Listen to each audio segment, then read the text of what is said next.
Dewan Pimpinan Pusat Partai Keadilan Sejahtera (PKS) sepakat mengusung Wakil Ketua Majelis Syuro Muhammad Sohibul Iman sebagai bakal calon gubernur di Jakarta. PKS menilai Sohibul memiliki integritas dan mampu memimpin Jakarta.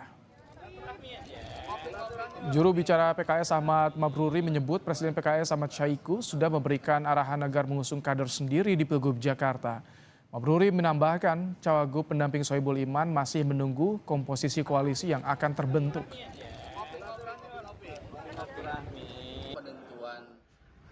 Untuk Pilkada Jakarta, sejak awal Presiden PKS Ahmad Syahiku sudah memberikan arahan agar mengusung kader sendiri.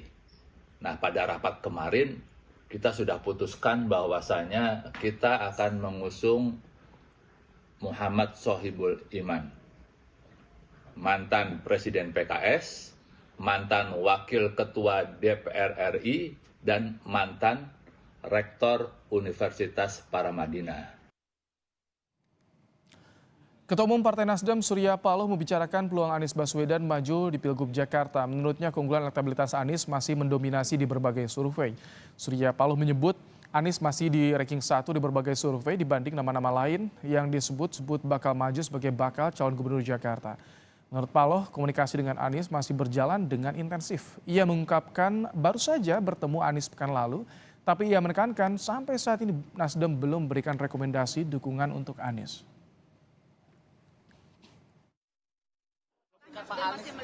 Kalau saya masuk mendapatkan dari berbagai sumber, ya memang Anies Baswedan yang saat ini amat sangat mendominasi skor daripada seluruh survei. Ya.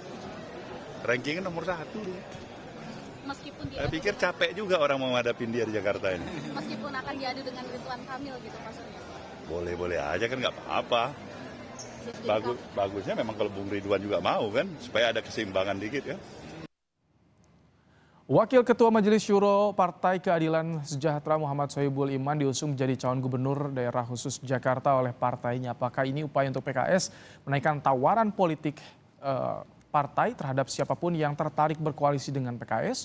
Kita akan bahas saudara bersama dengan juru bicara PKS M. Iqbal dan pengamat politik Universitas Paramadina Ahmad Khairul Umam. Selamat petang Pak Iqbal, Mas Umam. Mas Ibrahim. Selamat sore Mas Ibrahim, Mas Iqbal. Pak Iqbal, ini agak mengejutkan. Minggu lalu santer Anies Baswedan. Kok sekarang jadi Sohibul Iman? Ini sudah resmi atau bagaimana dari PKS, Pak Iqbal? Ya, kan banyak orang bertanya-tanya tentang PKS ini punya kader nggak sih? Ya tentu saja kita punya, ya. Karena selama ini kami sudah setiap pemilu dari Jakarta kami mengusung orang lain termasuk mendukung Mas Anies. Tapi bukan berarti juga PKS tidak mendukung Mas Anies. Ini juga harus diluruskan. Karena sejak awal PKS mensyaratkan jika ingin mendapat dukungan, Mas Anies harus masuk PKS atau mencari wakilnya dari PKS. Saya kira ini opsi-opsi yang kami berikan supaya PKS sebagai partai kader, partai pemenang pemilu Jakarta, juga mendapatkan kesempatan untuk berlayar, untuk membangun ibu kota. Jadi harus dipisahkan antara memajukan Sohibul Iman dengan tidak memajukan Anies. Artinya kami ingin tetap bahwa ke depan Jakarta dipimpin orang-orang berkualitas. Oke, saya ingin tegaskan lagi. Jadi kalau ini Sohibul Iman ini untuk cagubnya dari DPP atau untuk cawagupnya nih yang akan ditawarkan nanti, Baik, Bang? Ya, kami menyiapkan beberapa skenario ya, karena dalam politik itu kita nggak tahu ya. Karena Mas Anies juga belum declare juga secara resmi apakah berkenan maju atau tidak. Seandainya Mas Anies tidak bisa berlayar karena berbagai satu hal, tentu saja kami siapkan Pak Sohibul Iman sebagai calon gubernur. Tapi jika ternyata Pak Anies mendapat dukungan dan tentu saja partai kami cukup perahunya, kami juga menyiapkan Pak Sohibul Iman sebagai calon wakil gubernur. Jadi saya kira ini sudah jelas bahwa bukan berarti kami meninggalkan Mas Anies, bukan berarti juga kami artinya mengusung sendiri, tetapi kami karena tidak bisa perahunya cukup hanya 18 kursi, sementara untuk maju itu memerlukan 22 kursi. Tentu saja memerlukan dukungan dari partai lain. Jadi semuanya masih dinamis dan tentu saja dengan munculnya nama Sohibul Iman ini akan membuat Jakarta lebih banyak pilihan untuk orang berkualitas dan tentu saja ketika Mas Anies nanti siap maju bisa digabungkan dengan Mas Anies. Oke, Mas Umam. Ini tampak ada ada sikap dari PKS nih. Ada dua opsi juga yang ditawarkan. Bagaimana Anda melihat sikap dari PKS ini? Mas Ibrahim, PKS tampaknya mencoba untuk bermain cantik. Karena pada satu sisi tentu tidak ingin kehilangan basis kekuatan yang per hari ini menunjukkan tingkat kepercayaan diri yang tinggi PKS di level Jakarta. Dalam rentang sejarah kelahiran PKS, baru kali ini PKS kemudian menjadi jawara dalam konteks pileg di DKI Jakarta. Maka sebenarnya cukup wajar kalau misalnya kemudian PKS call-nya cukup tinggi.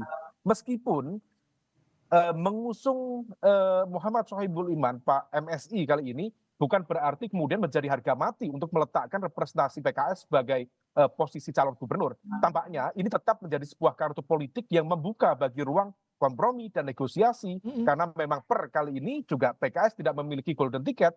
Oleh karena itu ini dalam konteks pola relasi dengan lingkaran Anies Baswedan masih tetap membuka ruang untuk kerjasama. Misalnya dengan komposisi Anies Sohibul Iman. Tentu hal itu memungkinkan terjadi karena bagaimanapun juga PKS memiliki 18 kursi, angka yang cukup besar dan layak untuk dipertimbangkan sebagai representasi cawagup. Tetapi di saat yang sama tentu Anies harus bisa mengamankan basis kekuatan di luar PKS untuk memberikan dukungan kepada dirinya, terutama dari partai-partai di koalisi perubahan, yaitu Nasdem dan juga PKB. Dan terlebih, ada satu partikel yang tampaknya harus dihitung secara serius. Salah satunya adalah PDIP, yang per hari ini masih agak gampang dalam bersikap. Di satu sisi dia berhadapan-hadapan dengan kekuatan pemenang di pemilu 2024 yang lalu. Ada gap komunikasi yang cukup signifikan dengan lingkaran Pak Jokowi, dengan pemenang Prabowo Gibran. Tetapi kemudian ketika mau menyeberang yang sama, let's say ke lingkaran Mas Anies, juga ada pertimbangan terkait dengan gap ideologis dan resistensi yang lain. Nah, kalau misal kemudian bisa dibangun metode kompromi dan negosiasi, misalnya antara gubernur dengan backup dari Nasdem dan juga PKB, kemudian cawagup dari PKS sendiri sebagai bentuk apresiasi terhadap 18 kursi yang terbesar tadi, kemudian PDIP diberikan komitmen untuk memberikan ruang bagi posisi ketua DPRD di DKI Jakarta, barangkali itu bisa menjadi sebuah ruang kompromi yang kemudian bisa menyatukan elemen-elemen kekuatan yang cukup signifikan tersebut. Mas Umam, kalau untuk di Pilgub Jakarta bagi PKS ada pengaruh nggak tawaran untuk gabung ke pemerintahan dengan mengusung Anies? Itu bakal ada pengaruhnya tidak bagi PKS menurut Anda, Mas Umam? Amat sangat berpengaruh. Oleh karena itu, ketika kemudian PKS sudah menentukan kartu politiknya, maka ini harus direspon secara cepat. Baik dari sisi lingkaran Anies Baswedan maupun dari sisi Koalisi Indonesia Maju. Karena kalau misal kemudian tidak cepat, ini akan berebut untuk saling menyambar. Dalam satu sisi, kalau misal kemudian dipegang oleh Anies Baswedan, maka berpotensi akan melahirkan sebuah kekuatan yang cukup masif. Dan kalau misal kemudian potensi kemenangannya terbuka, maka akan terbentuk kekuatan di level Jakarta yang berpotensi menjadi ancaman sekaligus rival politik bagi pemerintahan baru nanti di bawah kekuasaan Prabowo Gibran. Nah, di saat yang sama, ketika kemudian PKS menunjukkan kartunya, maka Kim sendiri harus menunjukkan ruang negosiasi dan kompromi yang juga cepat. Nah, kemarin informasi dari PKS, konon kabarnya ada tawaran dari Kim. Nah, seberapa serius tawaran itu, dan tampaknya PKS sendiri sudah menunggu-nunggu. Kalau misal kemudian ada tawaran untuk posisi cawagup, Pak Sohibul Iman, kemudian cagupnya dari Kim, maka kemudian itu bisa menjadi sebuah celah masuk untuk masuk di pemerintahan Prabowo Gibran ke depan. Baik, Pak. Jadi betul, ini Mbak Gayung bersambut menyambut tawaran dari Kim. Cawagupnya bisa dipertimbangkan dari PKS. Apakah nama Sohibul Iman ini yang akan dimajukan oleh PKS?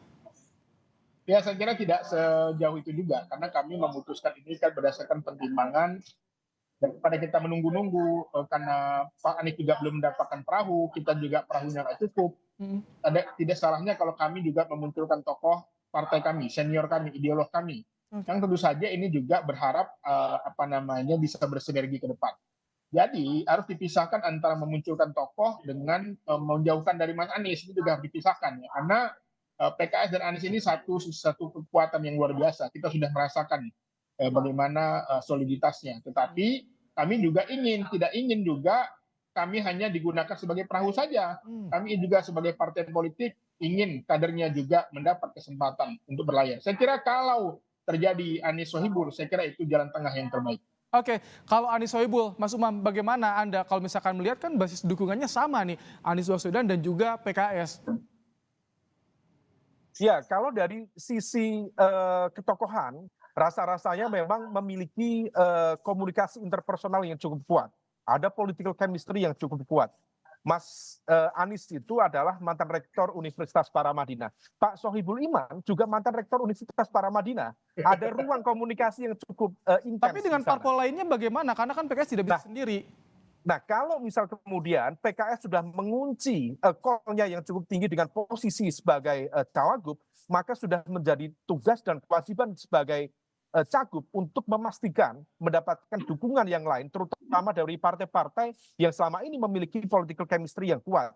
Dalam konteks ini, tugas Anies Baswedan adalah mengamankan posisi Nasdem dan juga PKB untuk betul-betul istiqomah memberikan dukungan kepada dirinya dalam konteks pilkada. Meskipun dalam konteks itu ada tantangan yang harus diantisipasi, karena besar kemungkinan pemerintahan baru di bawah kepemimpinan Prabowo Gibran tidak akan memberikan ruang begitu saja kepada potential challenger.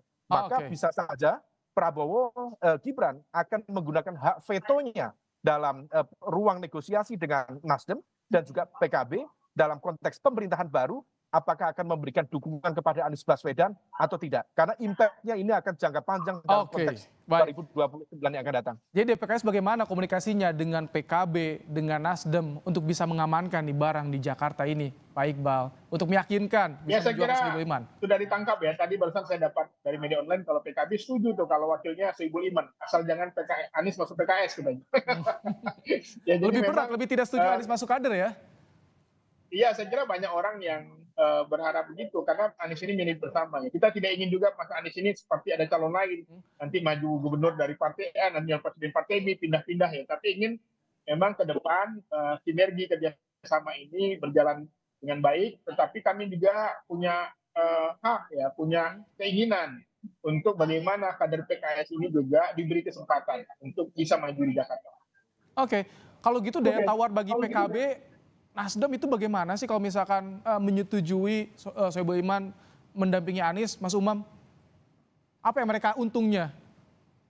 Ya, tentu dalam konteks ini ada skema kompensasi ya. Dan kompensasi itu dalam konteks deal-deal politik tidak serta-merta dalam bentuk posisi, apakah sebagai cagup ataukah sebagai cawagup. Barangkali ada skema kompensasi yang lain, baik dalam bentuk logistik, dalam bentuk sumber daya yang lain, termasuk juga janji-janji ketika kemudian nanti akan menduduki pos-pos mana saja ketika kemudian memenangkan pertarungan. Ini semuanya tentu akan dihitung secara matang oleh masing-masing partai yang kalau misal kemudian mereka memang tidak menemukan potensi koalisi yang lain dan tidak memiliki peluang yang lain, bisa saja kemudian akan melebur dalam satu kekuatan yang sama. Dan ini bukan hanya perlu dihitung oleh Nasdem dan juga PKB.